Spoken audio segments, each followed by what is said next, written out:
Welcome back Rajeev. Amin Aslam साहब, एक और बड़ा अहम सवाल इस हवाले से कि माहौलियाती शऊर की अगर हम बात करें, पॉलिसी साज लेवल पर हो या अवाम की लेवल पर हो, वो तकरीबन ना होने के बराबर है। ऐसे में तालीमी इदारों का किरदार और खुसूसन मीडिया का क्या किरदार होना चाहिए? देखिए, इसमें क्लाइमेट एजुकेशन का बहुत बड़ा अंसर है कि हमें अब चाहिए कि अपने स्कूलों में इसको करिकुलम का हिस्सा बनाएं, ताकि बच्चों को शुरू से पता हो कि ये क्या रियलिटी है। हमारे फार्मर्स को तो जो कि इससे मुतासर हो रहे हैं, उनको तो इस रियलिटी का पता लग रहा है, लेकिन इसके भी जो सोल्यूशन है वो गवर्नमेंट प्रोवाइड नहीं कर रही। पिछले साल हमने देखा कि जो दो बड़े आर्म्स होते हैं क्लाइमेट रेजिलियंस के, जो कहते हैं कि जिसके जरिए आप क्लाइमेट चेंज को बर्दाश्त करते हैं, वो होते हैं फॉरेस्ट्री और आपका एग्रीकल्चर। दोनों अनफॉर्चुनेटली पाकिस्तान में अगर आप बजटरी एलोकेशंस देखें तो हमारी प्रायोरिटी से हट गए हैं। आपका जो एग्रीकल्चर है वो पिछले साल 6.5% ग्रो किया था, इस साल वो 0.5% ग्रोथ के ऊपर आ गया। तो क्लियरली शो कर रहा है कि गवर्नमेंट की कोई प्रायोरिटी नहीं है उस तरफ। दूसरा, जो हमारा और इसमें हमें जरूरत है कि हम नए सीड वैरायटीज को डेवलप करें, फार्मर्स को ये समझाएं कि पानी को बेहतर तरीके से इस्तेमाल करें, ड्रिप इरिगेशन की तरफ लेके जाएं, water conservation, water storage, small ponds बनवाएं। ये सब एक क्लाइमेट स्मार्ट एग्रीकल्चर का सोल्यूशन है। दूसरी तरफ हमारा फॉरेस्ट्री का सेक्टर है, जो कि अगेन क्लाइमेट रेजिलियंस का एक बहुत बड़ा पिलर होता है। और जैसे मैंने आपको बताया कि इस पे तकरीबन 14-15 अरब रुपए की एक फंडिंग होती थी जब हम बिलियन ट्री और 10 बिलियन ट्री प्रोजेक्ट्स कर रहे थे। आज वो गिरकर 2 बिलियन पे आ गई है। तो ये भी शो कर रहा है कि हम उस तरफ भी ध्यान नहीं दे रहे। तो मुझे नहीं समझ आ रहा कि जो क्लाइमेट रेजिलियंस के ये पैसे आए हैं और पाइपलाइन में आ गए हैं ऑलरेडी, आईएमएफ से भी आए हैं, वर्ल्ड बैंक से भी आए हैं, ये लग कहाँ कर रहे हैं? तो इनको तो यहाँ पर लगाने की जरूरत है। और हमें अपनी गवर्नमेंट को चाहिए कि इस मौके को बेहतरीन तरीके से इस्तेमाल करे। और ये अगर मौका हमने खो दिया तो फिर ये दोबारा आना बड़ा मुश्किल होगा, क्योंकि आपके ऊपर एक डोनर कॉन्फिडेंस शो हुआ है कि जी पाकिस्तान मुतासर है, हम इसको पैसा देंगे और ये अपना पैसा लगाए इसमें।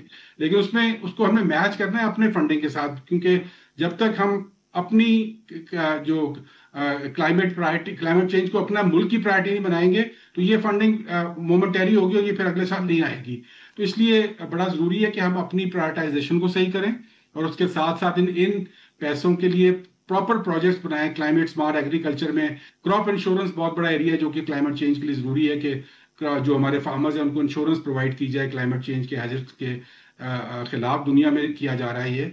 वाटर स्टोरेज को बढ़ाएं, वाटर कंजर्वेशन की तरफ जाएं, फॉरेस्ट्री की तरफ अपनी हमारा तकरीबन इसी इकोनॉमिक सर्वे की रिपोर्ट में आया कि 27,000 एकड़ फॉरेस्ट हम हर साल, खड़ा हुआ फॉरेस्ट, उसको हम डिफॉरेस्ट कर रहे हैं अपनी हाउसिंग सोसाइटी और ये अंडरपास ओवरपास के नाम पे। आप उन दरख्तों को काट रहे हैं जो लगे हुए हैं आपके पास।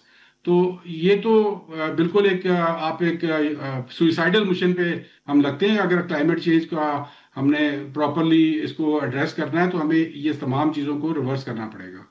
मलक अमीन असलम साहब, बहुत शुक्रिया। और जिस तरह आपने मलक साहब की गुफ्तगू सुनी, नाज़रीन, हमारी कोशिश यही होती है कि खुसूसन क्लाइमेट चेंज की जब बात आती है, हर हफ्ते हम उस पर बात करने की कोशिश करते हैं, चाहे वो कम हो।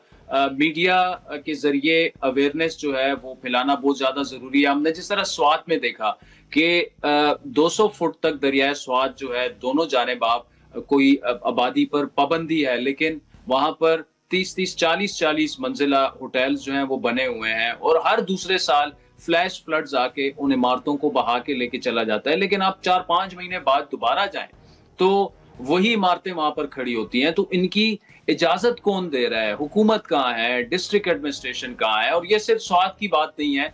जिस तरह अमीन असलम साहब ने कहा कि सिर्फ ये कंस्ट्रक्शन वाला मामला नहीं है, पानी की स्टोरेज का इशू है, उस पर तमाम सियासी जमातों को सर जोड़कर बैठना होगा कि कम से कम ये जो क्लाइमेट डिजास्टर हमें बार बार मुतासिर करता है, या हमें हीट वेव का सामना करना पड़ता है, और या इतनी बारिशें हो जाती हैं कि वो पानी जो है वो हमसे संभाला नहीं जाता, तो बाहर से आके कोई हमें नहीं बचाएगा। अब $1.5 बिलियन की फंडिंग तो हमारे पास आ गई है, तो इसके लिए हुकूमत को एक बाकायदा प्लान बनाना चाहिए कि ये $1.5 बिलियन कैसे खर्च किए जाएं क्लाइमेट चेंज की मद में, कि कम से कम जो क्लाइमेट डिजास्टर्स है उससे बर वक्त हमें वो उससे आगाह हो, और जितना कम नुकसान हो उतना ऑब्वियसली बेहतर है। और हमने देखा कि फ्लैश फ्लड्स आ जाते हैं, लोगों को बहा के ले जाते हैं, लेकिन वार्निंग साइंस भी इशू हो जाते हैं, लेकिन उस तरह से इम्प्लीमेंटेशन नहीं होती। दूसरा, कम से कम